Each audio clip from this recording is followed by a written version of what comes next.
নিজেরা থেকে শিখলে আসলে অনেক কিছু মনে রাখা যায়। আজকে আমরা যাচ্ছিলাম আমার ভিসার মেডিকেলের জন্য।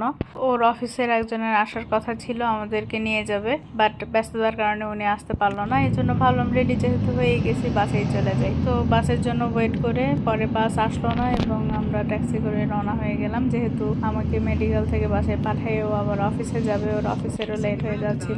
এদিকে গুগল ম্যাপের লোকেশন অনুযায়ী ট্যাক্সি শুধু ঘুরতেছে, কিন্তু এক্সাক্ট লোকেশনে পৌঁছাতে পারতেছে না। পরে একটা জায়গায় নামাই দিল, সেটা সেহা। ওখানে শুধু ছেলেদের স্ক্রিনিং করা হয়, ফিমেলদের হয় না। তবুও ও গেল, খোঁজ খবর নিয়ে জানলো এখানে মেয়েদের হয় না, অন্য জায়গায় হয়, যেখানে আগে করেছিলাম ডিসকাউন্ট মার্কেটে। এই তো Madina discount market, capital health screening centre. যেহেতু খুব বেশি দূরে না, আমরা হাঁটতে হাঁটতেই এখানে চলে আসলাম।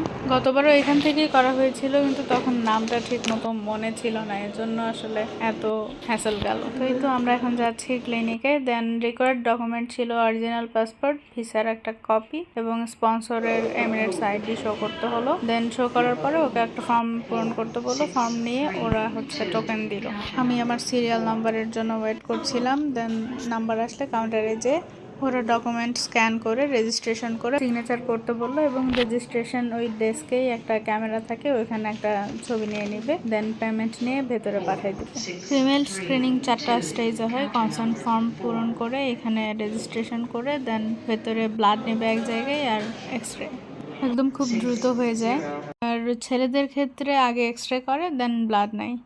স্ক্রিনে সমস্ত গাইডলাইনগুলো যাচ্ছিল, যেমন এখানে রেজিস্ট্রেশন কিভাবে করবে, কনসার্ন ফর্ম পূরণ করবে, ডকুমেন্ট সাবমিট করবে, ফটো তুলবে, দেন সিগনেচার নেবে এবং রিসিপ্ট পেমেন্ট দিয়ে ভেতরে পাঠিয়ে দিবে। নতুন পুরাতন কারোরই নার্ভাস হওয়ার কিচ্ছু নাই, ইজিলি সব হয়ে যায়। কারো ইমার্জেন্সি থাকলে 500 দিরহামের প্যাকেজ নিতে পারে, একই দিনে রিপোর্ট দিয়ে দিবে, অথবা 24 ঘন্টার মধ্যে যদি রিপোর্ট চাই তাহলে 350 দিরহাম, আর 48 ঘন্টার মধ্যে রিপোর্ট দিলে সেটা 250 দিরহাম। এদের হাত মাশাআল্লাহ অনেক সুইট, একদমই কষ্ট দেয় নাই, একবারেই ভেন পেয়ে গেছে। বাট দুবাইতে প্রথম যেবার মেডিকেল করতে হয়েছিল ওইখানে বেশ পেন দিয়েছিল, ভেন পাচ্ছিল না, বারবার খোঁজাখুঁজি করে যখন ভেন পেল না তখন একদম কবজি থেকে নিয়েছিল। তো সে নেমে গেল অফিসের জন্য, আর আমি বাসায়।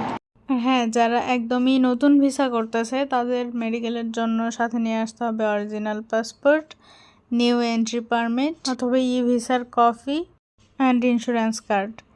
আর যারা রিনিউ করবে ভিসা তাদের জন্য হচ্ছে original Emirates ID, original copy of visa, original copy of passport, valid insurance card.